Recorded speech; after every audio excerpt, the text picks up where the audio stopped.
L'Éternel est Dieu qui délivra les enfants d'Israël de la servitude. Père, tu es Dieu. Tu n'as pas changé. Tu es celui qui appelle tes serviteurs par leur nom. Sois loué, sois glorifié.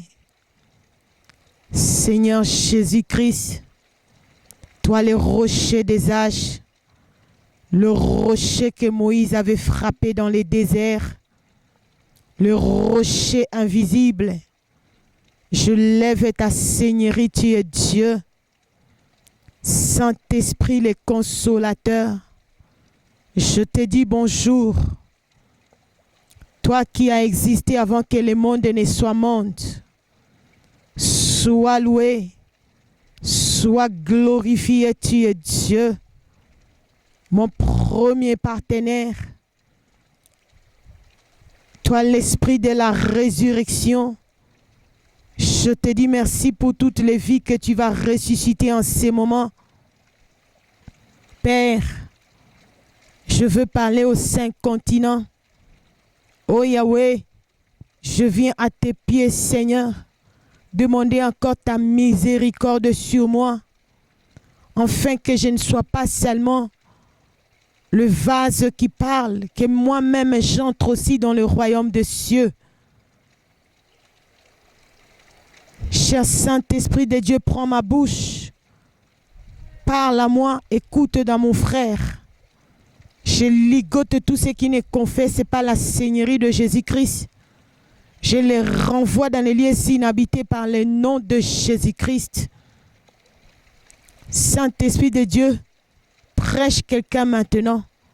Au nom de Jésus-Christ, par la puissance du Saint-Esprit, j'ai ainsi prié. Amen. Je lève le nom de l'Éternel et Dieu le Père, le Créateur des cieux et de la terre. Je lève le nom de notre Seigneur Jésus-Christ, le Fils unique de Dieu vivant, celui qui est mort à la croix de Golgotha. Il est ressuscité le 3e jour, qu'il soit élevé. Et je bénis le Saint-Esprit de Dieu, celui qui est notre consolateur. Qu'il soit loué, qu'il soit glorifié. Soyez bénis partout dans les 5 continents, vous qui êtes connectés à nos émissions Adassa TV. Merci beaucoup, vous aviez prié pour nous. Nous sommes à Johannesburg, en Afrique du Sud. Que le Seigneur Dieu vous bénisse. Et nous bénissons notre visionnaire du ministère de l'église Ebenezer, l'archibishop Nathanaël Banza. Au sein de l'église Ebenezer, c'est là où Adassa est né. Et moi, je réponds au nom des pasteurs Mireille Ngalula Banza. Nous sommes basés à Amsterdam. Voici, je viens aujourd'hui avec un thème particulier. Siméon ne mourra pas sans toucher Jésus. Vous êtes ces Siméon-là qui ne mourra pas sans que vous puissiez toucher la promesse de Dieu. Je nous invite à ouvrir la parole de Dieu dans les livres de Luc chapitre 2. Luc chapitre 2, nous allons lire à partir du verset 25. Luc chapitre 2 à partir du verset 25 jusqu'au verset 38. Et voici, il y avait à Jérusalem un homme appelé Siméon. Cet homme était juste et pieux. Il attendait la consolation d'Israël et l'Esprit Saint était sur lui. Il avait été divinement averti par le Saint-Esprit qu'il ne mourrait point avant d'avoir vu le Christ du Seigneur. Il vint au temple poussé par l'Esprit, et comme les parents apportaient le petit enfant Jésus pour accomplir à son égard ce qu'ordonnait la loi, il reçut dans ses bras, béni de Dieu, et dit, « Maintenant, Seigneur, tu laisses ton serviteur s'en aller en paix selon ta parole. Car mes yeux ont vu ton salut, salut que tu as préparé devant tous les peuples, lumière pour éclairer les nations et gloire d'Israël ton peuple. Son père et sa mère étaient dans l'admiration des choses qu'on disait de lui. Siméon les bénit et dit à Marie, sa mère, voici cet enfant est destiné à amener la chute et le révèlement de plusieurs en Israël et à devenir un signe qui provoquera la contradiction et à toi-même une épée transpercera l'âme, afin que les pensées de beaucoup de cœurs soient dévoilées. Il y avait au sein une prophétesse Anne, fille de Phanuel, de la tribu d'Aser. Elle était fort avancée en âge et elle avait vécu 7 ans avec son mari depuis sa virginité. Restée veuve et âgée de 84 ans, elle ne quitta pas le temple et elle servait Dieu nuit et jour dans les jeûnes et dans la prière. Étant survenue, elle aussi, à cette même heure, elle louait Dieu et elle parlait de Jésus à tous ceux qui attendaient la délivrance de Jérusalem. C'était la parole du Seigneur. Bien-aimés, cette parole, elle est puissante. Siméon ne mourra pas. La Bible nous dit, il y avait un homme appelé Siméon. Cet homme avait la révélation de naissance de Messie, qui est le Christ. Oh, c'est merveilleux. Siméon était avancé en âge. Siméon était divinement averti ce jour-là d'aller au temple. C'est papa qui était vraiment vieux, qui était vraiment avancé en âge. Sa vie, c'était seulement la vie de temple. Il craignait Dieu.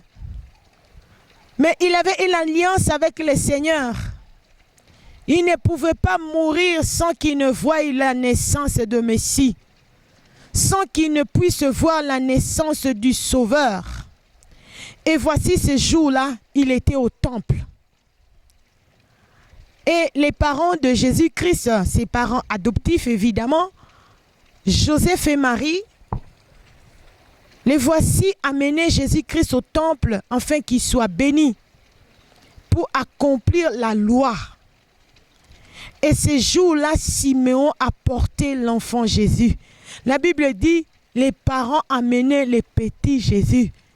Oh, qui était bébé mais qui était grand. Qui était bébé mais qui était Dieu. Il a grandi comme Dieu et il est mort comme Dieu. Il est ressuscité comme Dieu. Quelle grâce que Siméon avait eu ce jour-là.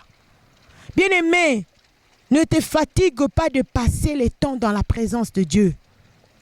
Le vrai temple, c'est dans ton cœur. Nous avons besoin du temple édifice pour nous rencontrer, adorer ensemble, parce que c'est là où Dieu déverse l'huile sur la barbe d'Aaron, qui descend, qui touche même ses vêtements, dont les membres. Nous avons besoin de cet édifice. Mais Joseph en Égypte, il n'avait pas un temple pour aller adorer. Il n'avait pas un temple pour aller écouter la loi de l'Éternel. Mais ce qu'il avait déjà écouté depuis Israël, depuis la maison de ses parents, c'était resté dans son cœur. Son lieu d'adoration, c'était son cœur. Parce qu'il s'est retrouvé comme esclave, vendu par ses frères, sur une terre étrangère. Une terre, un pays de païens.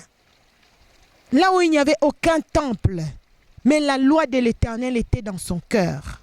Bien-aimé, pour être comme Siméon, pour palper les bilaka de Dieu, c'est-à-dire les promesses de Dieu, il faut que les temples commencent d'abord dans ton cœur. Il faut que tu sois comme Siméon qui était jour et nuit dans les temples de Dieu. Tu peux être au travail. Tu peux être dans l'avion. Tu peux être là où personne ne te connaît. Mais si tu as les temples de Dieu dans ton cœur, et qui est les temples de Dieu? C'est le Seigneur Jésus-Christ lui-même. Tu vis dans la crainte de Dieu. Maintenant, nous attendons le Seigneur Jésus-Christ qui reviendra dans toute sa gloire. Siméon attendait la naissance de Jésus-Christ. Mais aujourd'hui, nous attendons l'avènement du retour de Jésus-Christ. L'enlèvement. Le Seigneur Jésus-Christ revient. Il revient, ce n'est plus pour longtemps, il est à la porte. Mais nous devons être ces Siméons-là. Non seulement pour dire que j'attends ma bénédiction, non seulement pour dire que j'attends mon mariage, ma guérison, mais attendre le Messie. Comme Siméon avait dit, je ne mourrai pas. Le jour où il a porté l'enfant Jésus-Christ dans ses bras, il a dit, oh Seigneur, j'aime la prière de Siméon bien-aimé. Siméon a prié, il a dit, oh Seigneur, maintenant Seigneur, tu laisses ton serviteur s'en aller en paix selon ta parole.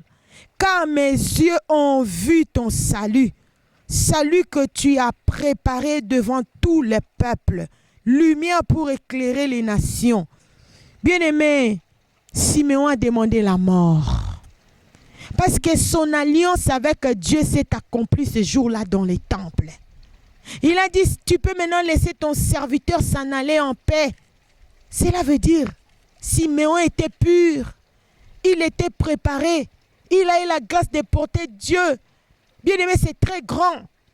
Dieu lui donne l'opportunité de porter Dieu, son créateur. La Bible dit, Dieu a dit, créons l'homme à notre image. Quand l'Éternel Dieu le Père créait l'homme, le Seigneur Jésus-Christ était là. Maintenant, Siméon porte son Créateur.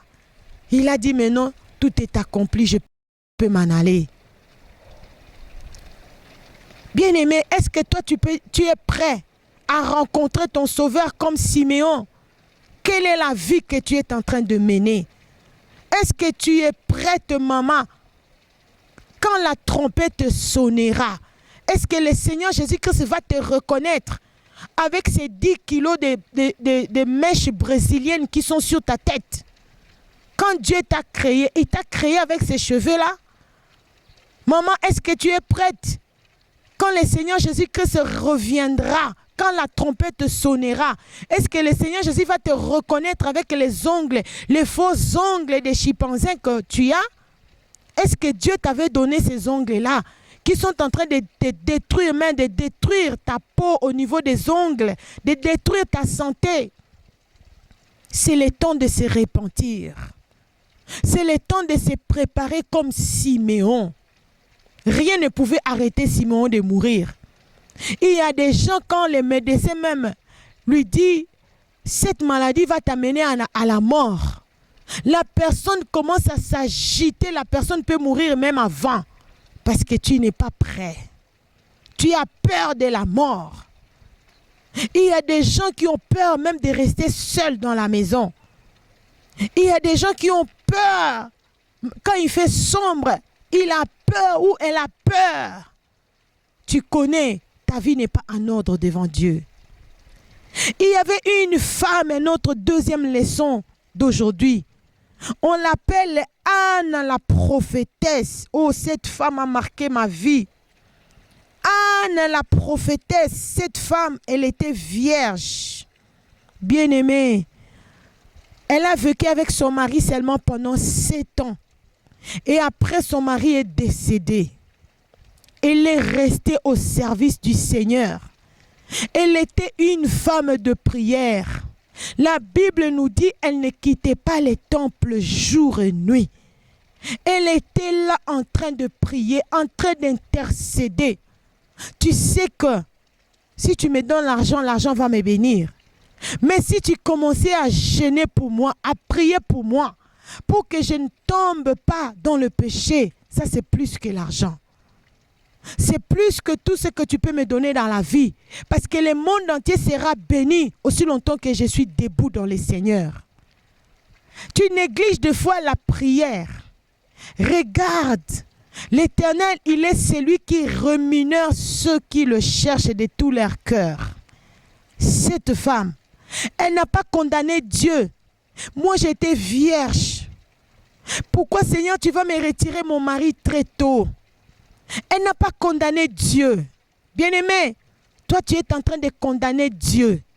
Parce que tu es en train de subir les choses dont tu ne méritais pas de subir. Tu penses que Dieu est injuste. Je suis venue te montrer la vie de Anne la prophétesse. Cette grande intercesseuse que Dieu a honorée ce jour-là dans les temples. Elle aussi, elle a participé à cette grande cérémonie, à cette grande, je ne sais même pas comment appeler ça, dédicace, consécration, parce qu'on ne peut pas consacrer Dieu. Les jours où Dieu a été présenté dans les temples, Dieu a choisi deux personnes, Siméon et Anne la prophétesse. Nous avons Anne, la maman de Samuel, ce n'est pas elle. Ici, nous avons affaire à cette veuve. Bien-aimée, comment réagis-tu par rapport aux circonstances de la vie en tant que chrétienne, en tant que chrétien?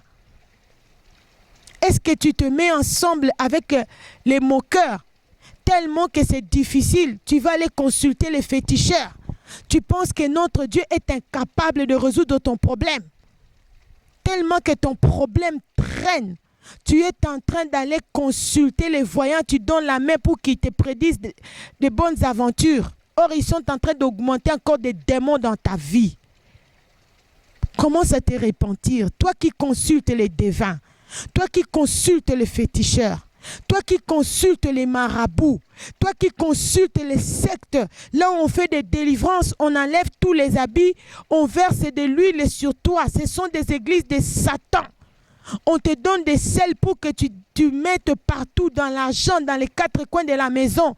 Bien aimé, ces choses-là, c'est en échange avec ta vie. C'est en échange avec la paix de ton foyer. C'est en échange avec l'avenir de tes enfants. Tu verras tes propres enfants en qui tu t'es investi vont te haïr, vont t'abandonner. Il y aura la division dans la famille. Toutes les familles qui ont pratiqué des fétiches, qui ont consulté des marabouts, la Rose-Croix, la franc-maçonnerie, les Illuminati, toutes ces choses-là sataniques.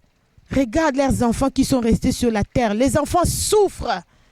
Même les gens qui vendaient des fétiches au marché, comme c'est l'habitude au Congo-Brazza, au Bénin, au Cameroun, au Congo, en RDC, bien-aimé, tu es en train de me suivre. Commence à te repentir maintenant. Reviens au pied de Jésus-Christ comme Anne la prophétesse. Restez toujours connectés sur mireilleadassa.com, soit sur mireilleadassa.org. Écrivez-nous sur mireilleadassa@gmail.com.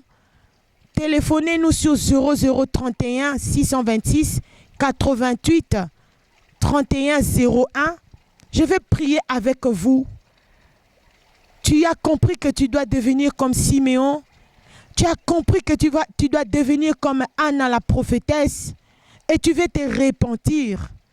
Lève ta main là où tu es et répète cette prière après moi. Dis-le miséricordieux. Je reconnais que j'ai murmuré à cause de la souffrance. Aujourd'hui, je me répands de tout mon cœur. Je renonce à la vie de fétiche. Je renonce à la magie. Je renonce à l'occultisme. Je renonce aux églises de Satan. Au nom de Jésus-Christ, j'ouvre la porte de mon cœur. Je te reçois, Seigneur Jésus-Christ, comme mon Seigneur et Sauveur. Prends la direction de ma vie. Lave-moi, Seigneur Jésus-Christ, par ton sang. Fais-moi comme Siméon. Fais-moi comme Anne la prophétesse. que je ne meurs pas sans toucher ta gloire. Au nom de Jésus-Christ, Amen.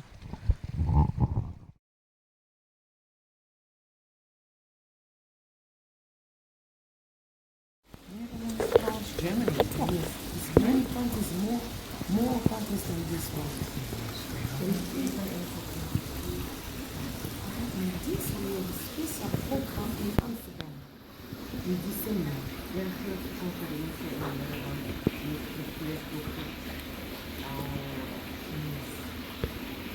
Thank you. Yes, welcome. And you must have a lovely trip. Oh, And all the best you must keep well. It is beautiful. Thank you. Thank you. Thank you. you're welcome. For your own. Oh, goodness. Yes, from your own you can connect Yeah. online. On that one, yeah. Yeah, for prayer. Yes.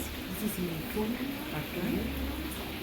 And I'll meet you in our conference in Netherlands. You are welcome. Really? Yes, Oh my goodness. yes. You are It was nice to meet them. They were beautiful ladies. Beautiful, beautiful. You must have a good trip and all the best. Amen. Oh Amen. my goodness. It was so nice to meet you. And you're going also back to France tonight. Yes, we go We're together. going together. Then you're going to go separate ways. Yes. Oh to wow. Netherlands. But every Sunday, she's in the church in Amsterdam. She comes every week. If from France to Netherlands. but that's a long trip, isn't it? No, it's very cool. But she loves Jesus. She understands. Amen. Yes. Amen. Yo, what? Amen. Ladies, you must keep well all the best. It was nice to talk to you. Amen. It was so good. I'm so happy. Amen. And all the best. What you can say to the people who live in Enjoy and thank you for this beautiful woman. Beautiful woman. God bless you.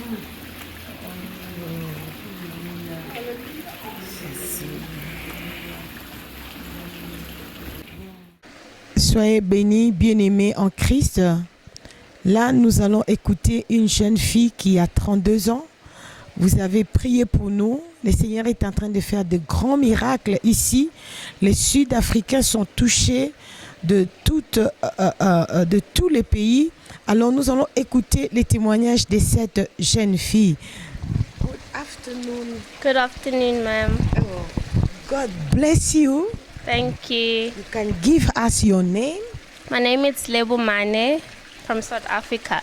Oh, Levomani from South Africa. She go to give us a testimony what the Lord showed her today.